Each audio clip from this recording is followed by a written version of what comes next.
Bismillahirrahmanirrahim. Assalamualaikum warahmatullahi wabarakatuh. Alhamdulillahi rabbil alamin. Wassalatu wassalamu ala asrafil anbiya'i wal mursalin, Sayyidana wa habibana Muhammadin sallallahu alaihi wasallam wa ala alihi wa ashabihi wa man tabi'ahum bi ihsanin ila yaumiddin. Amma ba'd. Qala Allah Ta'ala fi kitabihil karim, a'udzu billahi minasy syaithanir rajim. Bismillahirrahmanirrahim.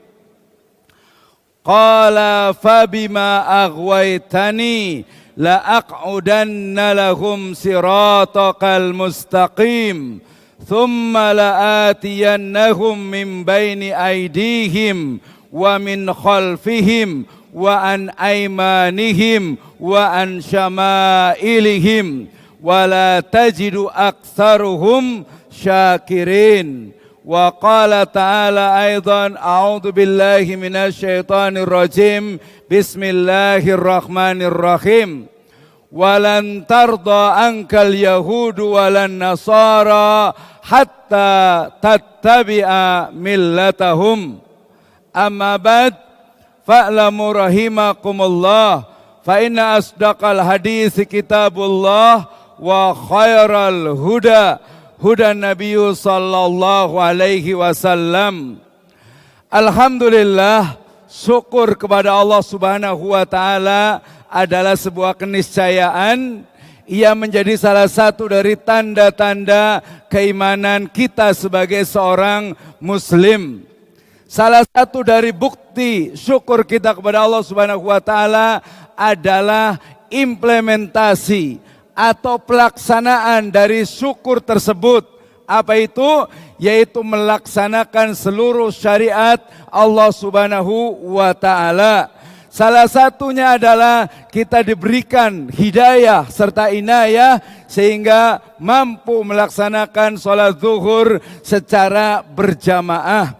Ini adalah bukti syukur kita kepada Allah Subhanahu wa taala. Kemudian salawat dan salam mudah-mudahan tercurahkan kepada junjungan alam, kepada Nabi kita, Nabiyana wa Sayyidana Muhammadin sallallahu alaihi wasallam, kepada seluruh ahlul baitnya, para sahabatnya, dan juga orang-orang yang senantiasa mengikuti jejak sunnahnya hingga akhir zaman. Hadirin Masjid Andalusia yang berbahagia, salah satu dari doa yang senantiasa kita ucapkan, doa yang selalu kita lantunkan minimal 17 kali, itu adalah kalimat ihdinas siratal mustaqim. Ya Allah, tunjukkanlah kami ke jalan yang lurus, siratal mustaqim. Sehingga kemudian kalau ternyata doa ini tidak terimplementasi, ternyata terkadang juga doa ini tidak merasuk ke dalam jiwa kita, maka ada satu pertanyaan besar. Jangan-jangan kita sendiri tidak paham apa yang dimaksud dengan siratal mustaqim.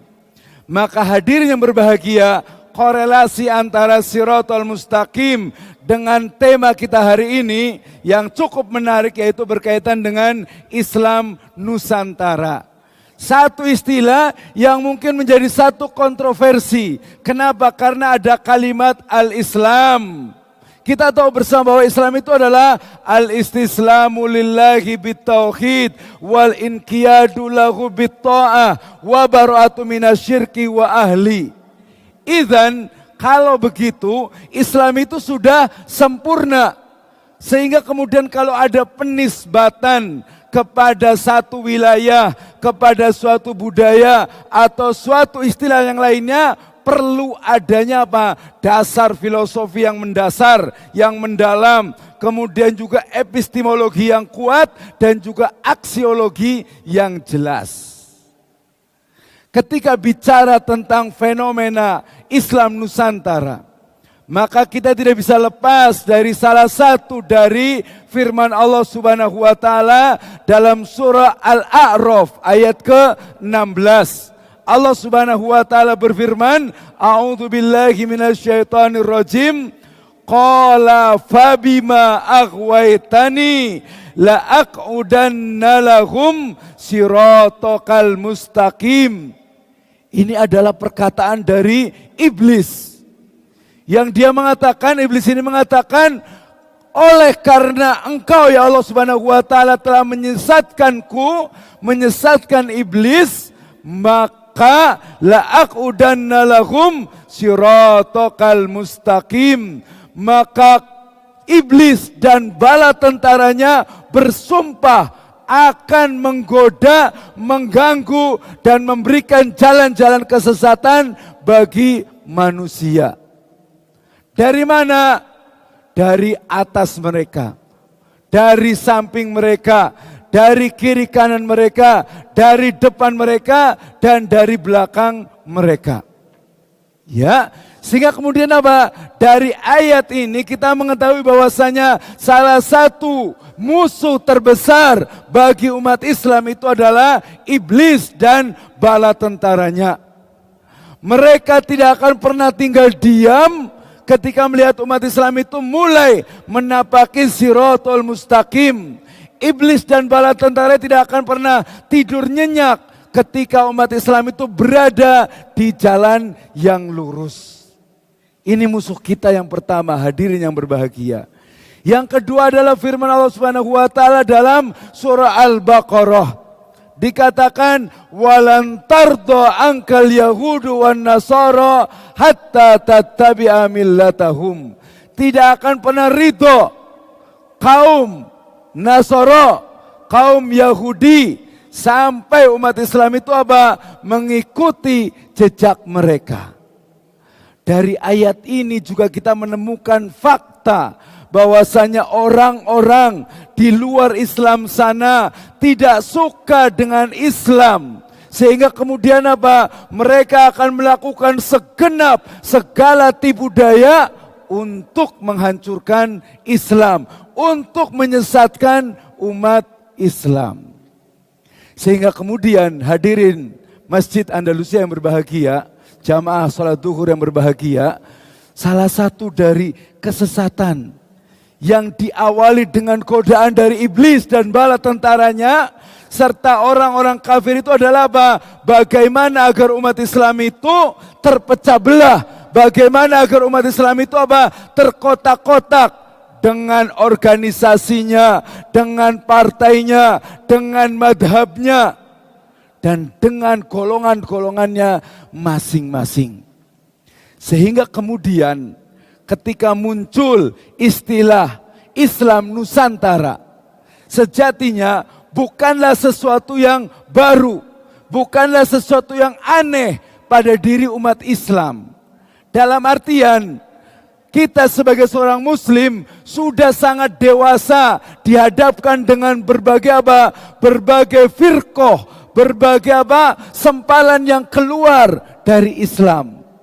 Yang masuk ke dalam Islam, baik itu menghancurkan dari dalam Islam ataupun dia keluar dari atau berasal dari luar Islam. Sejak peradaban, bahkan sejak awal kehadiran Islam, muncul adanya sekte Syiah. Kemudian muncul adanya Mu'tazilah. Muncul lagi adanya Jabriyah, adanya Qadariyah. Semua itu adalah apa? Sempalan-sempalan yang mencoba diawali dengan apa? Sejarah, diawali dengan orang-orang yang tidak suka dengan Islam, kemudian masuk ke dalam Islam, meracuni generasi Islam, sehingga kemudian apa? Seolah-olah itu berasal dari Islam. Ini ketika berbicara tentang apa? Tentang penisbatan. Permasalahan yang muncul adalah bagaimana seharusnya tadi kedewasaan umat Islam itu dibawa, diwariskan dari generasi ke generasi. Sehingga kemudian generasi kita itu tidak akan merasa heran, tidak akan merasa takut, tidak akan merasa khawatir ketika muncul istilah-istilah baru. Tentu saja menyikapinya itu dengan penuh kedewasaan dan kebijakan. Kita tahu bersama bahwasanya Islam itu diturunkan atau muncul, ya diutus kepada Nabi SAW itu di Jaziratul Arab, ya di Mekah dan Madinah pada kaum Quraisy. Ya, jelas sekali ayat-ayat contohnya dalam surah At-Taubah. Huwallazi ba'asa fil ummiyina rasulan minhum. Minhum yani minal Quraisy wa minal Arab wa minan nas ayton. Jadi Rasulullah sallallahu alaihi wasallam diutus itu di mana? Di Hijaz, di Mekah dan di Madinah.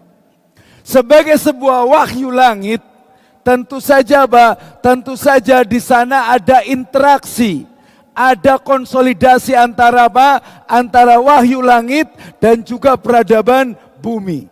Dalam hal ini berarti adalah peradaban Arab. Sehingga kemudian di awal-awal peradaban Islam kita akan sulit sekali untuk membedakan ini Islam atau Arab. Ini Islam ya wahyu atau Arab kebudayaan. Dua hal yang sejatinya itu sebenarnya awalnya itu berbeda. Ya tetapi kemudian dengan perkembangan zaman akan sulit untuk membedakan. Tentu saja perlu adanya studi mendalam yang kita akan bisa membedakan mana Islam dan juga mana Arab. Hadirin yang berbahagia, kemudian ketika ketika Islam itu sudah mulai berkembang, dia masuk bukan hanya di Jazirah Arab saja, bukan hanya pada suku Arab saja, tetapi dia juga masuk kemana? Ke Persia, masuk juga ke Turki, masuk juga ke India, masuk juga ke Afrika, ke Mesir, ke Maghrib, ya bahkan sampai ke Eropa. Apa yang terjadi? Maka yang terjadi adalah akulturasi, asimilasi, dialog yang kemudian memunculkan berbagai variasi di dalam Islam. Dan ini terjadi ketika Islam masuk ke wilayah Nusantara. Walaupun kalau kita kaji definisi Nusantara itu juga mengalami perkembangan. Ketika merujuk kepada zaman keemasan Majapahit, yang disebut Nusantara itu adalah Nusantara itu adalah wilayah yang berada di luar di luar kekuasaan Majapahit di Pulau Jawa. Tapi kemudian ketika kita bicara tentang Nusantara, saat ini adalah seluruh negara kesatuan Republik Indonesia, kemudian juga Semenanjung Malaysia, Malaka juga mengaku sebagai Nusantara, Brunei Darussalam, Singapura juga mengaku sebagai bagian dari Nusantara. Sehingga kemudian merujuk kepada Nusantara, konteksnya adalah wilayah.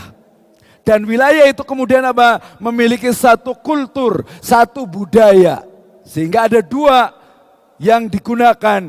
Nusantara merujuk kepada geografi sebagai wilayah dan Nusantara merujuk kepada kultur atau kebudayaan. Dan makna yang kedua inilah yang kemudian nanti dinisbatkan dengan Islam. Islam Nusantara berarti dipahami sebagai Islam yang memiliki distinktif, memiliki wasatiyah dan berbasis budaya Nusantara. Nah, dari sini jamaah Masjid Zuhur yang berbahagia, kita akan menemukan ternyata yang namanya Islam Nusantara itu adalah Islam, kepercayaan Islam yang kemudian dia berdialog dengan budaya Nusantara sehingga melahirkan satu Islam yang khas, satu Islam yang memiliki khosois, memiliki karakteristik yang berbeda dengan Islam yang ada di Arab, Islam yang ada di India, Islam yang ada di Eropa, Islam yang ada di Cina. But the problem is pertanyaannya, permasalahannya adalah sebenarnya bagaimana Islam memandang kebudayaan.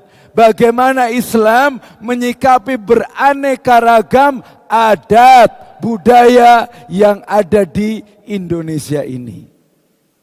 Merujuk kepada tadi bahwasanya kita sebagai umat Islam itu di mana-mana itu apa? Dikepung. Musuh kita itu begitu banyak. Baik yang dari eksternal, tadi iblis dan bala tentaranya, kemudian juga orang-orang non-muslim, orang-orang kafir yang tidak suka dengan Islam, dan juga orang-orang juhal, orang-orang yang jahil.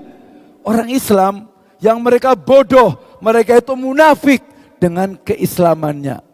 Ya, bisa jadi karena kebodohannya kemudian dengan mudah menisbatkan Islam Nusantara. Atau bisa jadi karena kebodohan kita juga seolah-olah kemudian mengatakan bahwa oh Islam Nusantara itu sesat atau salah. Maka kebijaksanaan dan juga wisdom kita dalam menyikapi bagaimana fenomena dari Islam Nusantara itu sangat penting. Tadi merujuk kepada historinya, sejarahnya bagaimana kenapa Islam Nusantara istilah ini muncul, itu adalah bagaimana Islam yang munculnya di Arab, kemudian dia masuk ke Nusantara, berkomunikasi, berdialog, melakukan akulturasi dengan budaya Islam. Sehingga kemudian, oh berbeda.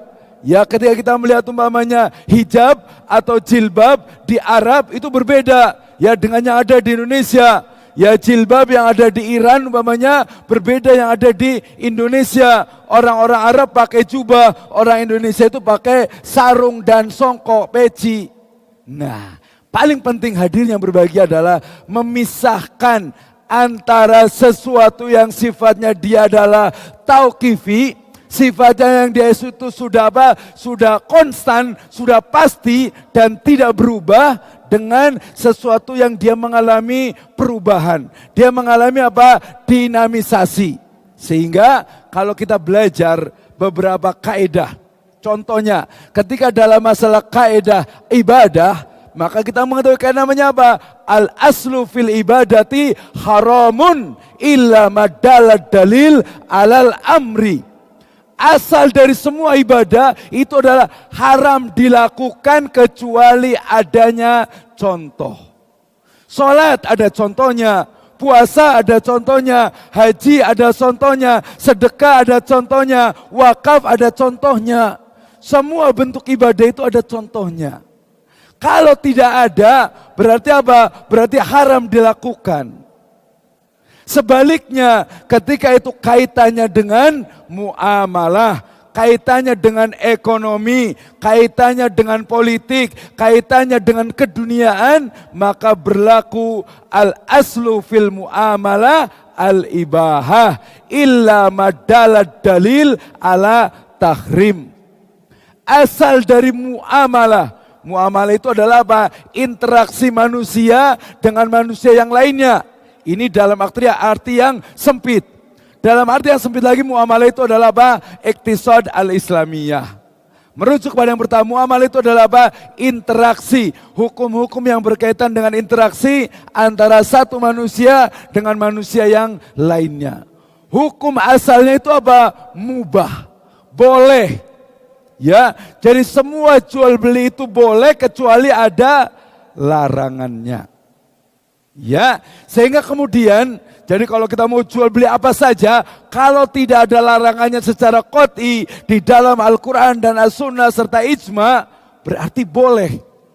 Tapi kemudian ketika sudah ada larangannya, riba ada larangannya, maisir ada larangannya, gharar ada larangannya, penimbunan ada larangannya, berarti menjadi haram. Hadirin yang berbahagia, kemudian ketika kaidah ini dibawa ke dalam konteks Islam Nusantara, maka kita akan menemukan satu kaidah bahwasanya apa? Oh, ketika ada definisi umpamanya salah satu tokoh nasional kita mengatakan Islam Nusantara adalah Islam yang penuh sopan santun, Islam yang penuh tata krama, Islam yang penuh toleransi, tasamuh, moderat, wasatiyah. kemudian deradikalisasi, dan lain sebagainya. Tentu saja kita akan tertawa seharusnya ketika membaca definisi ini. Kenapa? Karena tidak perlu Islam Nusantara. Islam ya pasti pertama itu adalah sopan santun. La yu'minu ahadukum hatta yukrimu doifahu jarohu. Kita tuh jelas Islam itu ya pasti sopan santun. Ya bahkan tidak beriman di antara kita sampai kita itu apa? Menghormati yang tua dan menyayangi yang muda. Sopan santun. Kemudian tata krama pasti ada aturannya. Ya dalam ibadah, dalam muamalah semuanya ada. Wasotiyah, ini yang paling penting. Sebenarnya apa sih definisi wasotiyah? Apa sih definisi moderat? Oh, moderat itu artinya tidak berat sebelah. Ya tidak terlalu ekstrim kiri, tidak terlalu ekstrim kanan. Nah, saya akan tarik kepada satu definisi adil. Karena agak mirip walaupun berbeda. Adil dalam konteks ilmu jar wa ta'dil, dalam konteks ilmu mustalahul hadis, dalam ilmu hadis, itu berbeda dalam konteks adil saat ini. Adil, ya dalam Islam saya pahami pun adalah apa? Adil itu adalah seseorang yang konsisten dengan syariah. Itu adalah adil. Jadi bukan hanya wad'u syai' ala mahalihi. Bukan hanya itu. Ya tetapi orang yang konsisten dengan syariah itulah adil. Sehingga hadirin yang berbahagia, kemudian apa? Kita harus tahu bahwasanya moderat atau wasotiyah itu adalah apa? Ya seseorang yang dia itu konsisten dengan nusus, dengan nas dari Al-Quran ketika dia sudah qat'i, dengan hadis ketika dia sudah sahih, hasan, kemudian dhaif, ma'aghairihi yang ada sawahidnya. Itu namanya moderat, wasotiyah. Bukan berarti kita kemudian apa? Pelin-pelan, tidak memihak ke kiri dan ke kanan. Kita itu tetap memihak, yaitu memihak kepada Islam. Ya, memihak kepada Islam, wasotiyah. Ya, sehingga kemudian tadi tata krama, sopan santun, wasotiyah. Kemudian kita juga harus bersama inklusif, terbuka. Islam itu sangat terbuka. La ikraha fiddin, qad tabayyana rusdu minal ghai. Tidak ada paksaan di dalam Islam. Sangat terbuka. Kita sangat menghormati orang-orang kafir. Kita menghormati orang-orang non-muslim. Ada batasan-batasannya. Sehingga kemudian apa? Makna inklusif, terbuka, bukan dipahami sebagai sesuatu yang apa? Yang kemudian liberal, bebas, tidak seperti itu. Kenapa? Karena nas, kita sebagai seorang muslim. Masih ingat kajian kita yang telah lalu bahwasanya setiap muslim kita wajib memiliki yang namanya Islamic worldview. Kita wajib memiliki apa? Pola pikir, mindset yang islami. Sehingga segala sesuatu harus dipandang dalam perspektif Islam. Kemudian yang paling penting juga berikutnya adalah apa? Definisi dari radikal. Definisi dari fundamental atau fundamentalis. Ini juga harus kita apa? Kita bongkar. Kenapa? Karena merujuk kepada etimologi bahasa radix. Radik itu adalah apa? Adalah pokok akar. Sehingga kemudian ketika seseorang disebut sebagai radikal, sejatinya adalah orang-orang yang memegang teguh apa? Akar, pokok, asas dari ajaran. Sehingga kemudian ketika radikal itu adalah seorang yang komunitas, dia konsisten, dia istiqomah dengan hal itu. Fundamentalis juga sama, fundamen, dasar pokok, kemudian apa? Bangunan, asas dari bangunan, pondasi bangunan. Tetapi kemudian oke lah, saat ini kita mengalami perubahan makna. Sehingga kemudian ketika radikal itu adalah keras, ekstrim. Fundamental itu adalah mungkin dia tidak toleran dan sebagainya. Oke, kita nggak usah bicarakan itu. Yang paling penting adalah apa tadi? Salah satu dari karakter Islam Nusantara itu adalah apa? Dia itu apa? Inklusif, kemudian apa? Menolak segala apa? Bentuk radikalisasi dan fundamentalis. Betul. Islam sangat tidak suka dengan yang namanya apa? Namanya kekerasan. Ya bahkan dalam fikul jihad, dalam aturan dalam jihad itu apa? Kita itu tidak boleh apa? membunuh perempuan, membunuh anak kecil, membunuh seseorang yang sedang beribadah di tempat ibadahnya, tidak boleh menebang pohon kalau tidak ada apa perlunya, dan lain sebagainya. Islam sangat menentang adanya radikalisme, fundamentalisme itu sangat ditentang. Tetapi apa? Ada batas-batasnya, ada aturan-aturannya. Nah, merujuk kepada karakter dari Islam Nusantara ini, maka kita akan menemukan satu kelemahan yang paling mendasar. Yang pertama, dasar filosofinya itu sangat rapuh. Kenapa? Menyandingkan antara wahyu langit dengan budaya manusia. Oke, Islam menghormati hal itu, tetapi bukan dalam taraf yang apa? Yang timpang, tidak seimbang antara langit dengan bumi, antara ilah dengan apa? Antara makhluk ilah dengan apa? Orang yang menyembah, antara ma'bud dengan abid, sangat berbeda. Sehingga dasar filosofinya itu sangat rapuh, sangat lemah. Yang kedua, dari sisi epistemologi, dasar pengambilan ilmunya. Ya, dari mana ketika kemudian Islam Nusantara? Seperti apa ilmunya? Oh, ternyata sudah dibahas oleh ulama-ulama terdahulu dengan apa? Mengeluarkan kaidah al-adah muhakkamah. Adat itu bisa menjadi satu hukum, bisa menjadi satu ketetapan dalam sebuah ketepatan, dalam sebuah ketetapan hukum. Tetapi adat yang bagaimana? Maka para ulama menyebutkan minimal itu ada adat itu ada dua. Ada adat yang sahih, ada adat yang fasid. Ada adat yang baik dan ada adat yang tidak baik. Ya, adat yang baik adalah apa? Kebiasaan tradisi yang tidak bertentangan dengan Islam. Contohnya ketika Idul Fitri kita bermaaf-maafan, ya bersalam-salaman. Itu sesuatu yang apa? Yang bagus. Tetapi kemudian kalau salamannya dengan non-mahram, laki-laki dengan perempuan, maka ada nas lainnya yang melarang. Ziarah kubur, jelas sekali itu sangat ditekankan, sangat disyariatkan. Kuntu nahaitukum an ziaratil kubur fazuruha wal an fazuruha. Jelas sekali.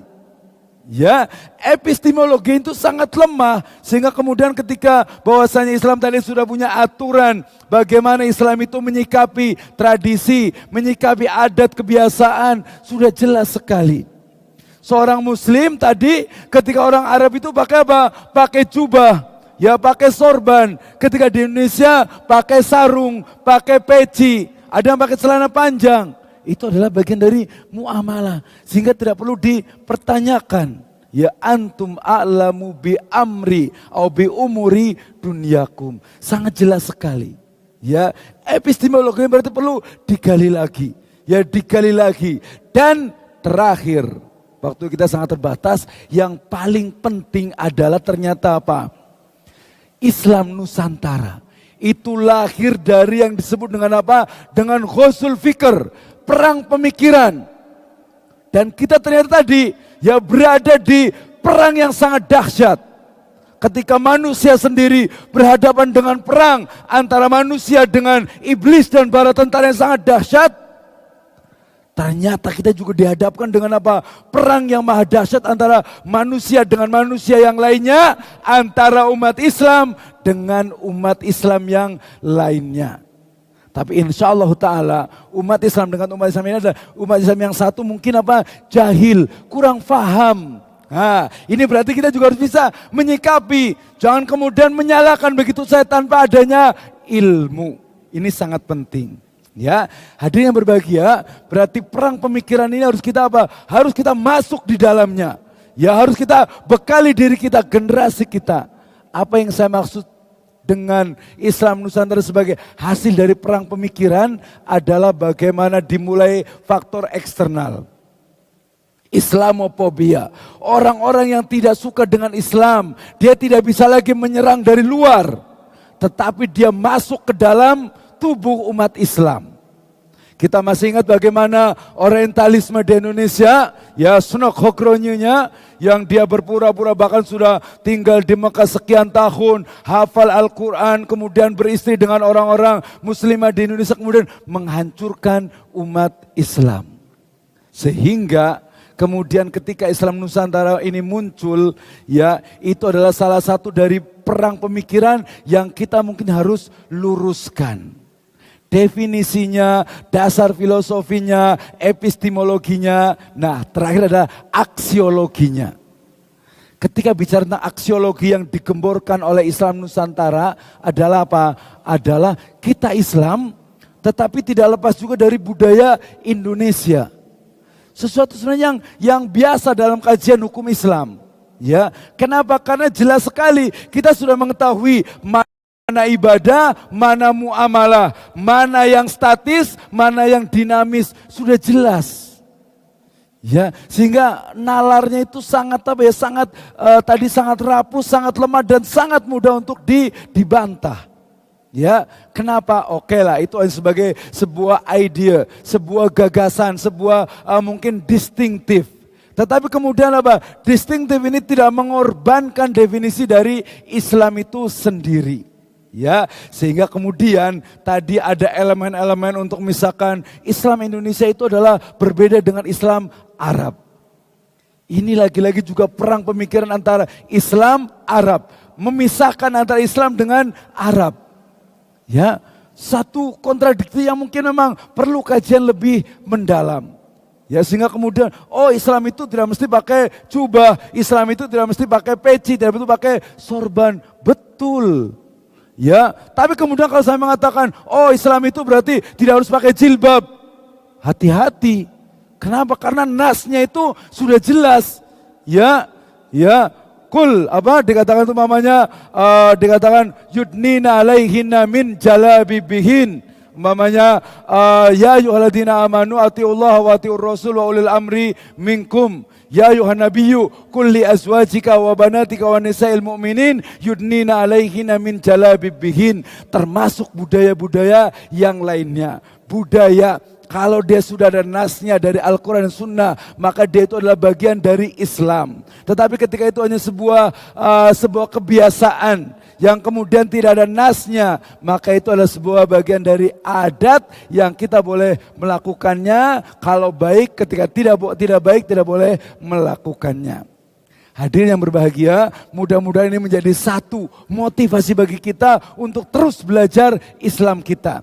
Sehingga nanti dengan banyaknya istilah-istilah kita tidak bingung, kita tidak pusing, kita tidak khawatir karena kita sudah ada Islam. Apa itu? Ya sudah dinul Islam. Inna dina indallahil Islam. Adapun Islam dalam penisbatan yang sifatnya tidak merasuk ke dalam keyakinan, maka mungkin masih bisa ditolerir. Tapi kemudian menjadi sebuah madhab, sebuah keyakinan yang menjadi sebuah distinktif, itu menjadi satu kajian yang ke depan yang mungkin menjadi satu kajian yang menarik bagi kita.